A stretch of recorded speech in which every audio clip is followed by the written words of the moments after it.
Ah là là, le soleil, la mer, ça fait rêver, hein, surtout dans ces moments.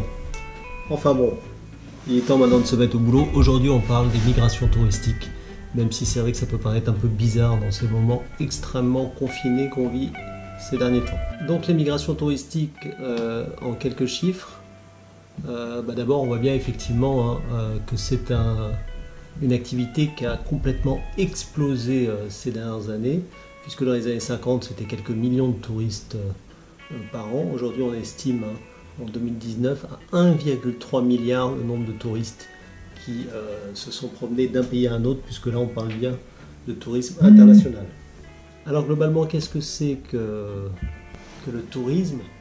C'est tout voyage en fait de plus de 24 heures et inférieur à un an qui, pour ce qui est du tourisme international, donc s'effectue d'un pays à un autre. Ici, on va parler essentiellement donc de ce tourisme international.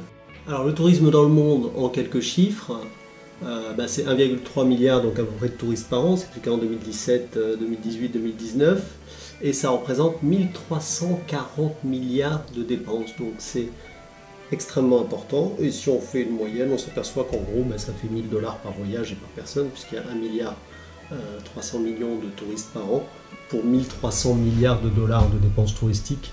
Donc ça représente effectivement des sommes absolument considérables, hein. C'est plus de la moitié de l'ensemble du PIB français sur la période. Un peu plus de la moitié, donc 55% pour les loisirs, 7% pour des raisons familiales, de tourisme religieux aussi ou médical. Donc ça, tout compris, on est à plus de 80%. Et donc on a environ 13% sur le tourisme d'affaires. Alors c'est vrai que le plus souvent quand on parle de tourisme, on pense surtout à des gens des pays du Nord et des pays riches qui vont dans les pays du Sud, au Brésil notamment, dans des pays d'Afrique ou autres, ou en Asie, pour leurs loisirs. Dans la réalité, on s'aperçoit que c'est complètement différent. En fait, l'essentiel des flux touristiques se font de pays du Nord vers d'autres pays du Nord. Donc on le voit bien ici sur la carte, hein. On a effectivement trois grands pôles touristiques. Donc un pôle Asie orientale, un pôle Europe et un pôle Amérique du Nord. Ce sont à la fois les principaux pôles d'accueil de touristes et en même temps les principaux pôles de départ de touristes. Alors si on fait le compte au niveau de ces flux touristiques, on a 51% en Europe, 24% en Asie orientale et 16% en Amérique du Nord. Si je compte bien, 16 plus 24, ça fait donc 40, plus 51. 91% des flux touristiques qui se concentrent sur ces trois zones, donc d'Asie, d'Europe de l'Ouest et d'Amérique du Nord. Amérique du Nord, Amérique centrale, hein, puisqu'on a intégré dedans aussi le Mexique. En ce qui concerne les 5 premières destinations touristiques, Cocorico, on est les meilleurs, les Français, donc ça fait plusieurs années qu'on dépasse les 80 millions de touristes par an, 86, 87, 88 millions selon les années. Donc c'est plus que la population française, hein, donc on accueille effectivement énormément de touristes. En 2 viennent l'Espagne et en 3 les États-Unis, puis la Chine et l'Italie. Maintenant, si on regarde le classement, non pas simplement par le nombre de touristes, mais par l'argent qui est dépensé d'un point de vue touristique, donc les recettes touristiques, ce qui est malgré tout le plus important, et bien là, c'est un petit peu moins glorieux, puisqu'on s'aperçoit que les États-Unis sont largement en tête, l'Espagne arrive deuxième et la France n'est que troisième. Alors comment expliquer cette situation? Déjà les Américains ont le sens du business, on le sait, et le talent pour nous faire dépenser pas mal de sous, mais c'est pas l'élément le plus important, c'est surtout aussi une question de situation géographique, hein. Les États-Unis sont isolés quand même, et le continent américain des autres continents, ça veut dire que à part des Mexicains ou des Canadiens, la plupart des touristes qui viennent aux États-Unis, donc des touristes de l'étranger, viennent de loin. Ils viennent d'Asie, ils viennent d'Europe, ils ont forcément pris l'avion, ça veut dire aussi qu'ils vont forcément sur place louer une voiture, louer un camping-car, etc. Et surtout qu'ils ne vont pas venir pour 2 jours ou 3 jours, qu'ils viennent minimum pour une semaine, et le plus souvent pour 15 jours, 3 semaines, 1 mois. Et donc forcément, ils vont dépenser beaucoup plus d'argent sur chaque voyage que des gens qui voyagent à l'intérieur de l'Europe.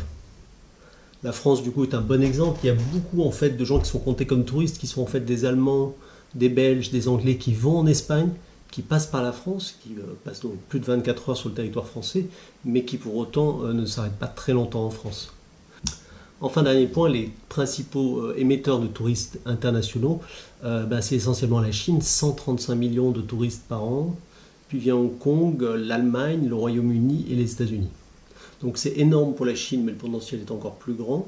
parce que si on fait le compte, 135 millions sur 1,4 milliard, ça fait à peine 10% de la population donc, qui voyage pour le tourisme, que ce soit tourisme d'affaires ou tourisme de loisirs.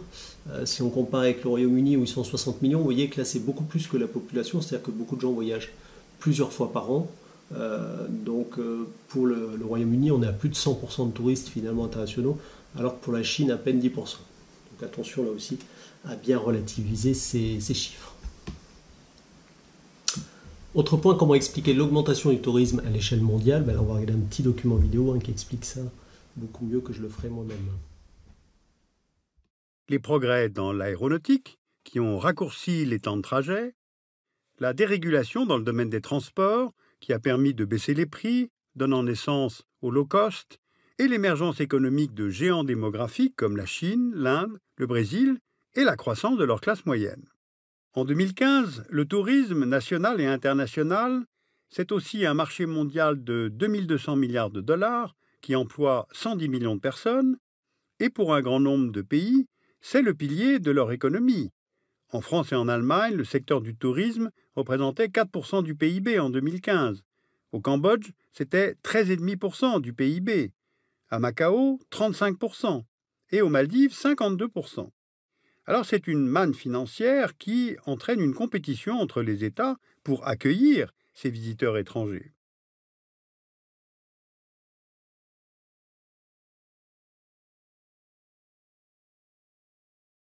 Il existe évidemment une très grande inégalité entre les pays. En 2014, Tuvalu a accueilli 1400 touristes et la France 84 millions. Donc face à cet enjeu économique du tourisme, quasiment tous les pays ont développé ce secteur, y compris des pays fermés au monde extérieur, comme la Corée du Nord. Le tourisme a donc conquis toute la planète, y compris des contrées beaucoup moins accessibles où les touristes sont de plus en plus nombreux, comme les déserts, au Sahara par exemple, les hauts sommets comme l'Everest, mais aussi en Arctique, en Antarctique, où entre 1990 et 2015, le nombre de touristes utilisant les croisières a été multiplié par 12.